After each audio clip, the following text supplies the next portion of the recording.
Et le président de la Fédération des sports traditionnels est notre invité, Enoch Loglin Yaurana. Yorana.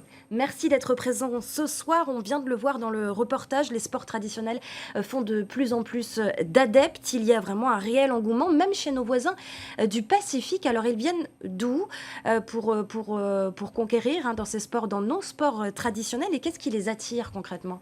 Alors, je pense que c'est le travail qui a été effectué depuis plusieurs années, puisque nous avons pris contact avec d'abord le triangle polynésien composé de la Nouvelle-Zélande, Hawaï, Rapa Nui, les îles Cook et tout ça.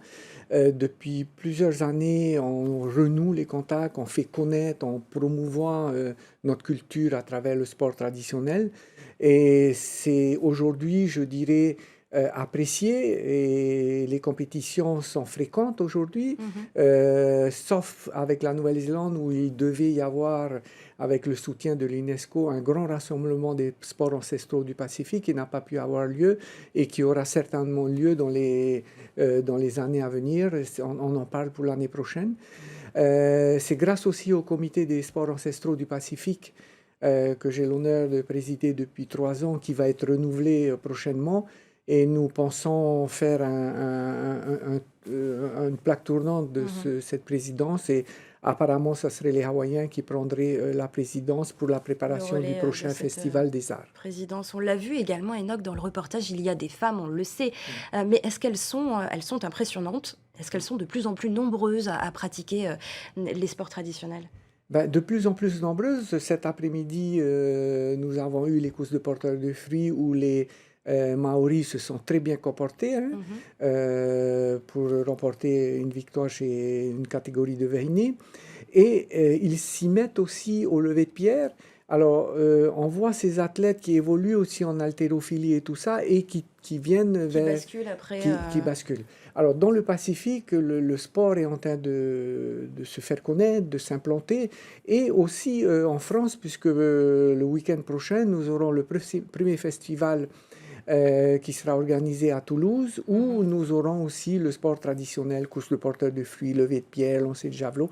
Une belle fenêtre sur la Polynésie. Tout à fait. Enoch, le Tuaro Maori démarre ce samedi, on l'a dit, au parc Vairai, je le précise, avec le lever de pierre. On pourra aussi compter sur nos athlètes des îles. Combien d'athlètes vraiment seront réunis pour ce Tuaro Maori?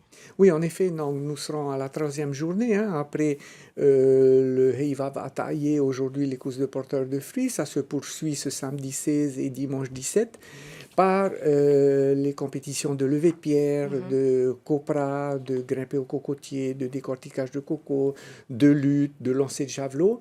Et je voudrais remercier vraiment tous les dirigeants, les athlètes des archipels qui ont fait beaucoup d'efforts pour nous rejoindre.